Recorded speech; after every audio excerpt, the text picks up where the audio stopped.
Hello students, आज हम mutual inductance पढ़ेंगे। चलिए देखिए इसमें क्या होता है। कहते हैं कंसिडर करिए consider two closed circuit C2, consider a close circuit C2 जो प्लेस्ड है in the magnetic field of the close circuit C1। अरे यार एक ये C1 है, इसमें इलेक्ट्रिक फील्ड लगी हुई है, बैटरी लगी हुई है, तो जैसे इसमें करंट बहेगा तो इसके अंदर मैग्नेटिक फ्लक्स बन जाएगा। तो इसी मैग्नेटिक फ्लक्स के अंदर इसके इफेक्ट के, इसके इन्फ्लुएंस के अंदर आपने एक C2R रख रखा है, उसमें बैटरी नहीं है कोई सी भी। अब इस फ्लक्स के चेंज के कारण इसके अंदर करंट बन जाएगा और इस गैल्वेनोमीटर में नीचे डिफ्लेक्शन आ जाएगा। बस यही म्यूचुअल इंडक्टेंस होता है। कहते हैं बस इसके बारे में पढ़िए, दिमाग में रखिए जो मैंने अभी बोला। कहता है the flux linked with the circuit C2 depends upon its position and the current flowing in the coil C1। मतलब फ्लक्स जो लिंक्ड है C2 के अंदर वो किस पर डिपेंड करता है? पोजीशन एंड द करंट किस में? कॉइल C1 में। अरे C1 में जैसा भी करंट बहेगा वहीं से फ्लक्स बनेगा और वही C2 में जाएगा। If relative position of C2 is fix the flux linked with the C2 is constant for a constant current in C1। अगर C1 में कांस्टेंट करंट बह रहा है तो C2 में भी कांस्टेंट फ्लक्स ही आएगा, क्योंकि जब C1 में कांस्टेंट फ्लक्स करंट बहेगा तो फ्लक्स भी कांस्टेंट ही रहेगा, तो C2 में भी कांस्टेंट ही रहेगा। As magnetic field at any point produced due to the current flowing in C1 is directly proportional to the current flowing in C1. Hence, the flux linked with the circuit C2 will depend upon the current flowing in the circuit C1. ये कोई ख़ास लाइनें नहीं थी, आप चाहें तो इतना इसको छोड़ दीजिए। ये तो किताब की लैंग्वेज है ना, मैं नोट्स लिखवाता तो ये छोड़ देता, भाई इतना ही काफ़ी था। और वरना लिखने को क्या है, क्या लिखा है? As the magnetic field at any point produce due to the current flowing in C1 is directly proportional to the current flowing in the C1। मतलब क्या लिखा हुआ है कि फ्लक्स कितना बनेगा C1 में, वो डायरेक्टली प्रोपोर्शनल होगा जो करंट बह रहा है C1 के अंदर। तो बस इस प्रकार C2 में जो फ्लक्स होगा वो किस पे डिपेंड करेगा? C1 में बहने वाले करंट पे डिपेंड करेगा। लिखना चाहें आप लिख लें, आपको सिर्फ कॉन्सेप्ट ध्यान रखना है, फिर आप लैंग्वेज खुद लिख लेंगे, कोई ये फार्मूले तो लिखे हुए नहीं। कहता है इन journal whenever current flowing through the circuit C1 changes, जैसे जैसे करंट इसमें बदलेगा, magnetic flux linked with the neighboring circuit C2 also changes। ये हमारी समझ में अब तक आ चुका है।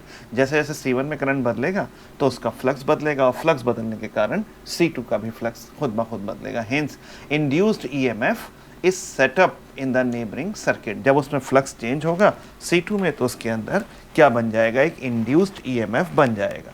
नेबरिंग मतलब पड़ोसी सर्किट C2 के अंदर। यही फिनोमेना क्या कहलाता है? यही आपका म्यूचुअल इंडक्टेंस कहलाता है। फिर से पढ़िए, सबसे ख़ास लाइनें यही लिखी हुई हैं कि whenever the current flows through the circuit C1 changes, C1 में बहने वाला जिस वक्त करंट बदलता है, मैग्नेटिक फ्लक्स जो C2 के साथ है वो भी चेंज हो जाता है। असल में एक लाइन उन्होंने नहीं लिखी कि जैसे C1 में करंट I1 बदलता है तो C1 के अंदर बनने वाला मैग्नेटिक फ्लक्स भी चेंज होगा। वही मैग्नेटिक फ्लक्स C2 के ऊपर जा रहा है तो C2 के अंदर भी मैग्नेटिक फ्लक्स चेंज होगा। मैग्नेटिक फ्लक्स के चेंज होने से इसके अंदर क्या बन जाएगा? कि इसके अंदर एक इंड्यूस्ड EMF सेटअप हो जाएगा नेबरिंग सर्किट में। बस यही इंड्यूस्ड EMF जो है यही आपका म्यूचुअल इंडक्टेंस कहलाएगा। The circuit in which the current changes is called the primary circuit, while the neighboring circuit in which EMF is induced is called the secondary circuit। जिसमें original current बह रहा है वो प्राइमरी कहलाएगा और जिसमें induced EMF बना वो आपका सेकेंडरी सर्किट कहलाएगा। तो C2 is a secondary circuit. आप फिगर बनाएं तो यहाँ सेकेंडरी सर्किट लिख दीजिएगा इस जगह पे और एरो लगा देना, यहाँ पे प्राइमरी लिख देना सर्किट और एरो लगा देना कि ये प्राइमरी है, ये सेकेंडरी है। अब आइए आगे, बस यहाँ तक तो कॉन्सेप्ट हुआ। अब फार्मूला ड्राइव करेंगे। अगर I1 is the current flowing in C1 और B1 is the magnetic field at any point XYZ, bracket देखिए B1 पे वेक्टर लगाया ना तो पोजीशन के साथ जुड़ गया, तो किसी भी पॉइंट पे C1 में या C1 के आसपास जो मैग्नेटिक फील्ड है वो B1 है इन द स्पेस में C1 के आसपास surrounding the circuit C1 due to the current, then magnetic flux phi2 linked with the C2 due to this magnetic field. इस मैग्नेटिक फील्ड B1 के कारण जो फ्लक्स बनेगा phi2 में, C2 में, उसका नाम दिया phi2 और वो कितने के बराबर होगा? वो बड़ा ख़ास रिजल्ट लिखा है ये भाई फ्लक्स इतना ही होता है, B डॉट A होता है, A वहाँ पे एरिया, या B डॉट DS लिखते थे, यहाँ डेल A2 लिखा हुआ है और B1 लिया है जो C1 में फ्लक्स बना है। मैग्नेटिक फील्ड बनी है B1 C1 के द्वारा, जहाँ पे S और पूरे S2 पे हमने इसको इंटीग्रेट किया। S2 क्या रिप्रेजेंट करता है? Effective surface area enclosed by the coil C2, पूरा सरफेस एरिया जो C2 अपने अंदर रखता है। कहता है if shape, orientation and position, मतलब शेप भी, ओरिएंटेशन और पोजीशन सब C1 और C2 की फिक्स्ड कर दें, तो मैग्नेटिक फ्लक्स φ2 जो C2 के साथ जुड़ा हुआ है वो काय के प्रोपोर्शनल होगा, सीधे सीधे करंट I1 के साथ, जो I1 flowing in the circuit C2 नहीं, यहाँ C1 होगा। दैट इज φ2 जो C2 में बनता है वो किसके प्रोपोर्शनल है? करंट I1 के, जो C1 में बहता है। प्रोपोर्शनैलिटी का साइन हटाइए, M21 लगा दीजिए, तो M21 क्या कहलाएगा? Constant of proportionality. और ये क्या कहलाता है? म्यूचुअल इंडक्टेंस कहलाता है, या कोफिशिएंट ऑफ म्यूचुअल इंडक्टेंस किसका? C2 का विद रिस्पेक्ट टू C1। जो 2 है ये दिखाता है किसका है ये म्यूचुअल इंडक्टेंस? C2 का है, लेकिन उसमें बनता किसके कारण है? वो पूरा का पूरा C1 के कारण। If the current flowing in C1 changes, अब C1 चेंज करिए, C1 में बहने वाला करंट चेंज करिए, तब फ्लक्स जो C2 के साथ जुड़ा हुआ है वो भी चेंज होगा। सो उसके अंदर EMF F-2 जो है वो इंट्रोड्यूस हो जाएगा, किसके अंदर? C2 में। और F-2 कितने के बराबर होगा? -d∅2/dt के बराबर होगा। बिल्कुल सिंपल कि साहब जब करंट फ्लक्स बदलेगा φ2, तो बस उसके कारण उसके अंदर जो EMF बना हुआ था, इंड्यूस्ड EMF C2 में F-2 वो बदल जाएगा। तो आपने ये, और φ2 कब चेंज हो रहा है? φ2 तब चेंज हो रहा है जब C1 के अंदर करंट चेंज हो रहा है। तो यहाँ से देखिए language, if the current changes in C1, तो जो C2 का फ्लक्स है वो कौन सा है? वो φ2 है, वो भी चेंज होगा। अब उसका चेंज होना ही क्या कहलाएगा? Back EMF। और लेंज के नियम से हमें पता है और फैराडेज के कि वो माइनस में होता है, तो -dF2/dt बराबर -d/dt। इक्वेशन 1 से यहाँ पे वैल्यू डाल दें। अब इसको M21 तो कांस्टेंट है, कांस्टेंट ऑफ प्रोपोर्शनैलिटी यहाँ पे बनाया था, ये कांस्टेंट ऑफ प्रोपोर्शनैलिटी है तो वो बाहर आ जाएगा और di1/dt होगा। Now suppose that current I2 is flowing. अब जब इसमें बैक EMF बन गया C2 के अंदर, तो उसके अंदर भी एक करंट बहने लगेगा। I2 is flowing in the circuit C2 और φ1 is the flux linked with the coil C1 due to this. अब जब C2 में करंट बहेगा उसके कारण मैग्नेटिक फील्ड बनेगा, उस मैग्नेटिक फील्ड के कारण फ्लक्स बनेगा C1 के अंदर, और वो फ्लक्स कितना बनेगा? वो कहलाएगा φ1। जो φ1 है वो फ्लक्स है C1 में, किसके कारण? जो C2 में करंट बना है I2 उसके कारण। तो φ1 प्रोपोर्शनल है I2 को, प्रोपोर्शनलिटी का साइन हटाइए, M12। अब M12 म्यूचुअल इंडक्टेंस है किसका? जो पहले लिखा है C1 का, किसके कारण? C2 के कारण। तो दोनों के कारण, जब C1 में करंट बहा तो मैग्नेटिक फील्ड बना, उसके कारण फ्लक्स आया, तो C2 के अंदर कितना बैक EMF बना? कहिए φ2 फ्लक्स बना, वहाँ पे φ2 फ्लक्स बना, बैक EMF तो F-2 बना था, फिलहाल φ2 फ्लक्स बना। अब उसके कारण जब वो I1 में वेरिएशन होगा, फ्लक्स में वेरिएशन होगा, तो बैक EMF बनेगा किसके अंदर? C2 में। उसके कारण C2 के अंदर I2 करंट बहेगा, I2 करंट बहने के कारण उसके कारण मैग्नेटिक फील्ड बनेगा, तो C1 के अंदर भी फ्लक्स क्रिएट हो जाएगा I2 के कारण। वो क्या कहलाएगा? φ1 बराबर M12 I2। और M12 क्या है? म्यूचुअल इंडक्टेंस है C1 का, लेकिन किसके कारण? C2 के कारण। If the current flowing in the coil C2 changes with time, then the flux C2 linked with the coil C1 flux, then the flux, एक मिनट रुकिए, अगर current flowing in C2 changes, then the flux के आगे इन्हें C2 नहीं लिखना चाहिए था, C1 के साथ जो फ्लक्स है वो कितना है? वो φ1 है। φ1 जो C1 में लिंक्ड है वो भी चेंज होगा, तो उसके कारण F-1 इसके अंदर एक EMF बन जाएगा। अरे यार, जैसे F-2 C2 में बना था सबसे ऊपर इक्वेशन 2 में, यहाँ पे C1 में बन जाएगा। वहाँ पे d∅2/dt किया था, राइट, और यहाँ पे d∅1/dt करेंगे बस माइनस के साथ, और ये करके ये आ जाएगा F-1 इतना आ गया। कहता है it can be shown that in the next section 1 2 और 2 1 आपस में बराबर होते हैं if the shape, orientation and position of the two coil या सर्किट फिक्स्ड होंगे, then mutual induction of the two given coils does not depend upon the circuit C1 और C2 carrying the current. ठीक है, therefore we में represent M12 बराबर M21 बराबर M से mutual inductance between the circuit.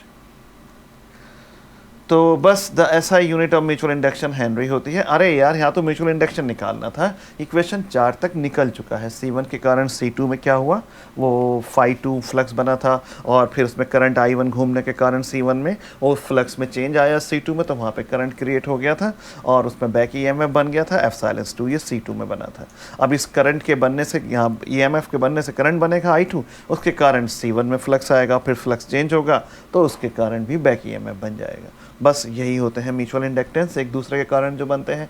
कहता है नेक्स्ट सेक्शन में दिखा सकते हैं कि ये आपस में बराबर होंगे और इनकी जो यूनिट होती है वो हेनरी होती है। अब कुछ और बातें हैं जो इससे आई, पहले इक्वेशन नंबर 1 देख के चलिए। जहाँ F-2 ये क्या है, बैक EMF है जो किसके अंदर बना है, C2 में बना है और वो इतने के बराबर होता है। अब कहते हैं फ्रॉम 1, अगर I1 1 के बराबर है तो M बराबर M12 बराबर phi2 हेनरी। इक्वेशन 1 ये थी, ये है 1। इसमें अगर देखिए I1 1 कर दें तो phi2 ही M21 है। phi क्या चीज़ है, फ्लक्स। तो यही कहता है यहाँ पे, अगर I1 1 है तब M21 phi2 हो जाएगा और M21 ही M है, ऊपर मान लिया है। That is the mutual induction of the two circuit. कैसे डिफाइन होता है, सिर्फ ये मैग्नेटिक फ्लक्स होता है विद वन सर्किट, जब 1 एम्पियर का करंट उसके बराबर वाले सर्किट में बह रहा होता है। इक्वेशन 2 में अगर di1 ओवर dt को, ये जो है इसको मैं 1 मान लूँ तो F-2, ये जो मैं 1 मान लूँ तो F-2 ही M2 न्यूमेरिकली है, माइनस के साथ माना है, तो वो तो इसका मतलब क्या हो गया, mutual induction of two circuit में भी डिफाइंड एज, ये EMF है जो एक सर्किट में बनेगा जब रेट ऑफ डिके, करंट के गिरने की दर,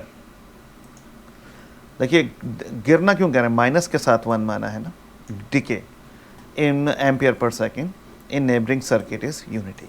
नेबरिंग सर्किट में जब करंट 1 की दर से गिर रहा है, 1 एम्पियर पर सेकेंड के दर से गिर रहा है, तो दूसरे के अंदर एक बैक EMF बन जाता है, बस उसी को म्यूचुअल इंडक्टेंस कहते हैं। तो व्हाट इज़ म्यूचुअल इंडक्टेंस, अगर ये आ जाए तो आप ये सारा लिख कर आएंगे, बहुत सुंदर सा। सोचिएगा, 2-3 बार सुनिएगा जो मैंने सारी कथा आपको सुनाई है, तो ये आपको सुनते सुनते ही याद हो जाएगा, ऐसे नहीं रटना पड़ेगा। समय देखिए 12 मिनट गुजर। अब रेसिप्रोकल थ्योरम देखिए, जल्दी से देख डालिए। कहता है let there be the two closed coil C1 and C2 हैं प्लेस, लेकिन पहले उसको 2-3 बार पढ़ लीजिएगा, ये तब समझ में आएगा।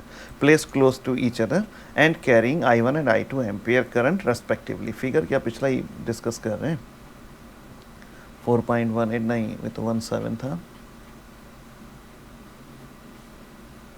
हाँ, ये इन्होंने बना दिए हैं 2 सर्किट, एक C1 और एक C2। एक के अंदर छोटा एलिमेंट DL1 लिया है, दूसरे के अंदर छोटा एलिमेंट DL2 लिया है। I1 और I2 करंट इनके अंदर हमने दिखा दिए। चलिए, कहता है I1 और I2 ampere on account of the current flowing. I1 इसके अंदर बह रहा है C1 में, तो मैग्नेटिक फील्ड प्रोड्यूस हो जाएगी C1 के आसपास के स्पेस में। अगर B1 magnetic field induced at the small element DL2, अब वो बनी उसके आसपास के स्पेस में ही C2 रखा हुआ है, C2 के छोटे एलिमेंट DL2 के ऊपर B1 के कारण कितना बल लगेगा वही तो पढ़ना है। तो बस आप लिख देंगे I DL2 क्रॉस B1। अरे I2 क्रॉस B1 होता है, तो I2 DL2 तो छोटा एलिमेंट है, I2 और B1 के बीच का एंगल, तो वही I2 DL2 और B1 के बीच का एंगल, सॉरी। तो बस वो कितना हो जाएगा, I2 DL2, I2 जो दूसरे में करंट बह रहा है, फोर्स भी तो आप दूसरे में लगा रहे हैं, बस B1 लगेगा पहले वाले का, तो एलिमेंट भी उसका DL2 लेंगे, बस क्रॉस प्रोडक्ट लगा दीजिए, तो DL2 B1 और साइन थीटा और R। अब ये क्या है, R is the unit vector perpendicular to the plane containing DL2 और B1। जो प्लेन DL2 और B1 को कंटेन कर रहे हैं उसके परपेंडिकुलर है R, वो तो होना ही है क्योंकि क्रॉस प्रोडक्ट ही DL2 और B1 का हुआ था। R कैप तो इन दोनों के परपेंडिकुलर दिशा होगी, तो जहाँ पे भी DL2 और B1 है उसके परपेंडिकुलर दिशा में R होगा, और थीटा एंगल है DL2 और B1 के बीच में। अगर DR डिस्प्लेसमेंट है, अब बल लगा तो डिस्प्लेसमेंट तो हो गई, कि ये DR डिस्प्लेसमेंट है DL2 का फोर्स की दिशा में, तो कितना वर्क डन हो जाएगा, कि ये force into displacement del F2 और DR, ये कौन सा वर्क डन कहलाएगा, क्योंकि F2 के कारण हो रहा है लेट W2। तो F2 की वैल्यू हमने ऊपर से डाल दी और डेल R तो ये है ही। अब आपने इसमें I2 B1 साइन थीटा एक साथ रखा और DL2 और DR। देखिए R कैप और DR की डॉट प्रोडक्ट करके कहिए सिंपल DR आया और वो DL2 के साथ डॉट प्रोडक्ट हो गया। DL2 और DR को आपने क्या कह दिया है, एरिया डेल A2 कह दिया है। तो ये डेल A2 जो है वो एरिया बन गया है स्मॉल एलिमेंट का, जो DL2 और DL2 लंबाई थी, DR वो थोड़ा सा अपनी जगह से हटा, तो लंबाई गुणा जो DR आगे को बढ़ा चौड़ाई होगी तो वो एरिया बन गया। एज B1 साइन थीटा, ये B1 का कंपोनेंट है मैग्नेटिक फील्ड का जो नॉर्मल की दिशा में है to the plane of the normal, क्योंकि भाई theta angle B1 cos theta तो प्लेन में होगा और B1 साइन थीटा नॉर्मल के साथ होगा। देयरफॉर B1 साइन थीटा और A2 डेल A2 क्या हो जाएगा, इंडिकेट करते हैं magnetic flux linked with the coil C2 के साथ जितना फ्लक्स, अरे परपेंडिकुलर दिशा में ही तो फ्लक्स आगे को बढ़ता है। जैसे मैं हमेशा कहता था हमारा बोर्ड जिस पर मैं लिख रहा हूँ पीछे से फ्लक्स आया और आगे को निकल गया परपेंडिकुलर दिशा में, तो ये सब परपेंडिकुलर दिशा में ही सारा का सारा फ्लक्स आ गया। B1 साइन थीटा आपको बताया गया, इसकी दिशा किधर है कि ये नॉर्मल की दिशा में है, और A2 डेल A2 एरिया से निकलने वाला ये छोटा सा फ्लक्स हो गया। अब आप इसको हेंस बस इसके बदले पूरे के B1 साइन थीटा और A2 के बदले आप फ्लक्स लिख दीजिए। ये फ्लक्स की, अरे यार ये B1 की वैल्यू है मैग्नेटिक फील्ड की जो निकल रही है एरिया A2 से, साइन थीटा कुछ नहीं एंगल बता रहा है जिस एंगल से निकल रही, तो बस डेल W2 बराबर I2 डेल φ2। देयरफॉर अब टोटल कितना वर्क डन हो जाएगा जो पूरे पे लगेगा, बस इसको इंटीग्रेट कर देंगे, I2 φ2 हो जाएगा।